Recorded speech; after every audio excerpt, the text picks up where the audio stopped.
યત્સંકલ્પાત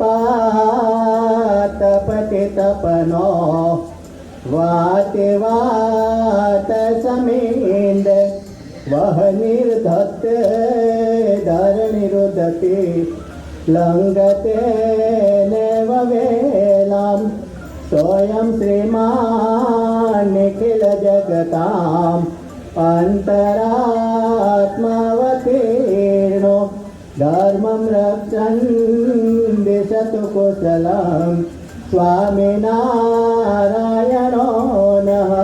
શ્રી સ્વામિનારાયણ ભગવાનની જય. અક્ષર પુરુષોત્તમ મહારાજની જય. પ્રમુખ સ્વામી મહારાજની જય. મહંત સ્વામી મહારાજની જય. સુરત સંધામ મહોત્સવની જય. હમણાં આપણે ધૂન પ્રાર્થના અને કીર્તન સાંભળ્યા. એની અંદર આવી જ બધી ઉપદેશની વાતો હોય છે. અને ઉપદેશની વાતો શા માટે કરવામાં આવે છે? કારણ કે માણસ માત્રના એની અંદર એવી દૃઢતા થઈ ગઈ છે કે ગમે એટલું કહીએ ને છતાં પણ એને ભગવાનનું ભજન કરવાનું મન થતું નથી. અને ભગવાનનું ભજન નથી મન કરવાનું થતું, એની પાછળનું પણ એક રહસ્ય છુપાયેલું છે, જે રહસ્ય આપણે પાછળથી ઉદ્ઘોટિત કરીશું. પરંતુ માણસ માત્રને ગમે એટલું તમે કીધા કરો, ગમે એટલું, એટલે તો સંતો કવિઓ વારંવાર કે તમે ભાવે ભજી લો ભગવાન જીવન થોડું તમે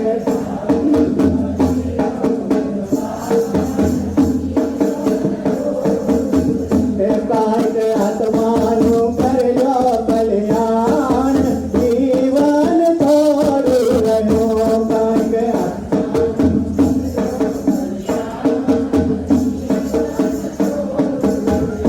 તમે ભાવે ભજી દો ભગવાન જીવન થોડું રહ્યો. તમે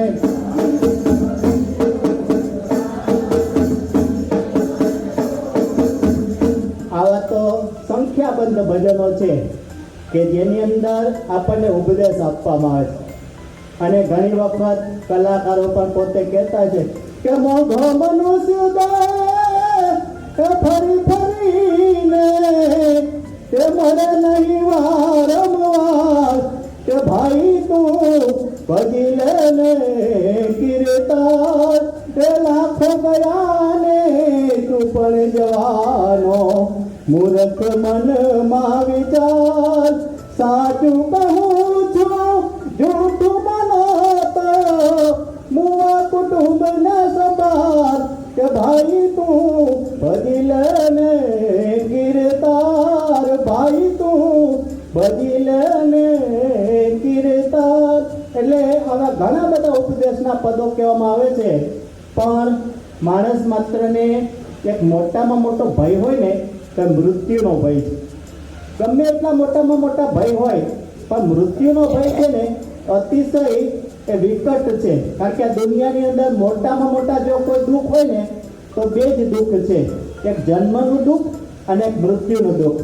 કારણ કે મૃત્યુ વેળાએ આપણે ઘણા બધા લોકોને એવી રીતે સબળતા જોડે હોય છે કે હવે તો મારી દોરી ખેંચી લે તો સારું. અને જન્મ વખતે પણ આપણને ખબર છે, અત્યારે આપણે બધા ખુલ્લાની અંદર બેઠા છે અને છતાંય આપણને ગરમી થાય છે, આપણને પરસેવો વળે છે. હવે કલ્પના કરો કે માતાના ગર્ભની અંદર ઊંધે માથે લટકવાનું, પંખો નહીં, કાંઈ નહીં, અને છતાંય લોહી અને માંસની પરુની નદીઓ વહેતી હોય એની અંદર ઊંધે માથે 9 મહિના લટકવાનું છે. કેટલું બધું ભયંકર દુઃખ છે. અને એ વખતે ભગવાનનું ભજન કરે કે ભગવાન મને આમાંથી છોડાવ, મને આમાંથી છોડાવ, મને આમાંથી છોડાવ એમ કરે. પણ જેવો જન્મ થાય અને તરત જ પહેલામાં પહેલું શું કરે? બાળક રડે. રડેમાં શું બોલે?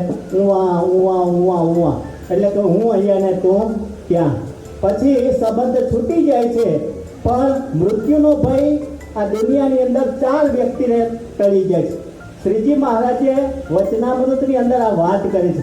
વચનામૃત છે લોયાનું બીજું, એ વિશ્વાસી, જ્ઞાની, સુરવીર અને પ્રીતિવાળાનું. આ 4 પ્રકારના હરિભક્ત છે એને મૃત્યુનો ભય ટળી જાય. બાકી દુનિયાની અંદર બધાને, કે પછી રાજા સિકંદર હોય કે ગમે તે હોય, કે બધાને મૃત્યુનો ભય છે.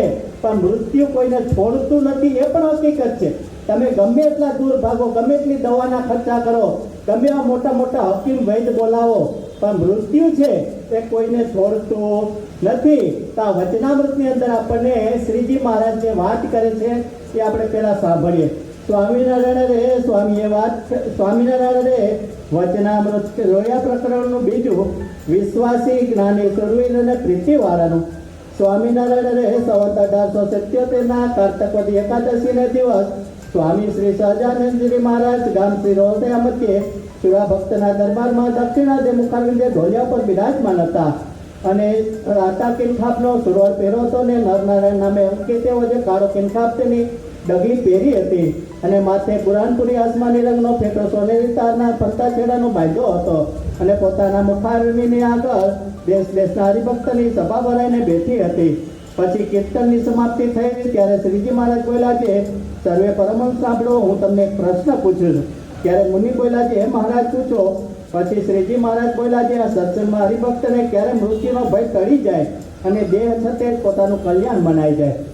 જો આ દુનિયાની અંદર આપણે આવ્યા છીએ તો ધંધો કરીએ, નોકરી કરીએ, કમાઈએ, ખેતી કરીએ, બધું જ કરવાનું છે. પણ અંતિમ લક્ષ્ય શું છે? તો ગુણાતીતાનંદ સ્વામી કે આપણે તો અક્ષરધામમાં જવું છે, એવો એક સંકલ્પ રાખવો.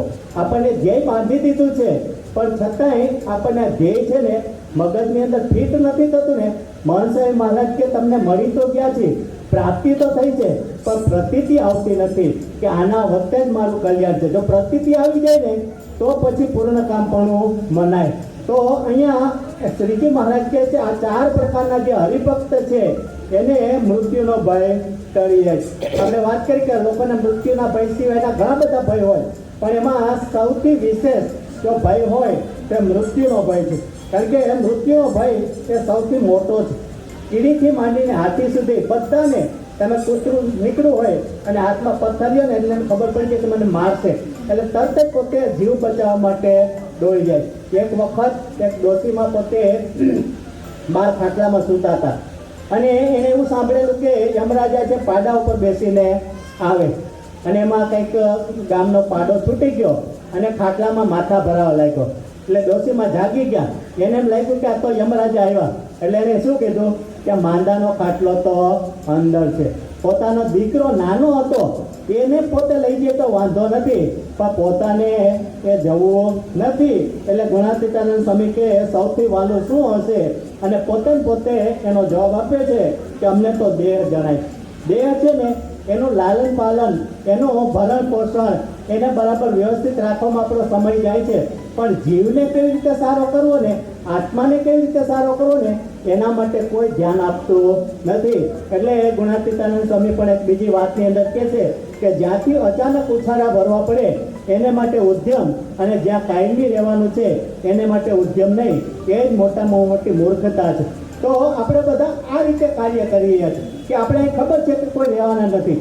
આજથી 100 વર્ષ પહેલાના કોઈ વૃદ્ધ હોય અને કદાચ એને 100 વીઘા જમીન હોય કે જ્યારે દેહ મૂકે ત્યારે ખેતરમાંથી એક પણ ઢેફું સાથે લઈ જતા નથી. બધાને જ ખબર છે કે હાથનો મેલ છે, અહીં જ મૂકી જવાનું છે, પણ છતાંય વચ્ચેની બધી મગજમારી છે ને એટલે આપણને આ છૂટતું નથી. આપણને ખબર છે કે 7/7/2007 એટલે 7/7/7 સાંજે 7 વાગે 7 મિનિટે અને 7 સેકન્ડે ડેમ તૂટવાનો છે અને આખું સુરત તણાઈ જવાનું, મળી જવાનું, એવી એક અફવા આવેલી. અને એ વખતે બધા એકદમ નજીક આવી ગયા. કોઈને ત્યાં ઘઉં ન હોય તો ઘઉં આપી દે, તેલ ન હોય તો તેલ આપી દે. ખબર હતી કે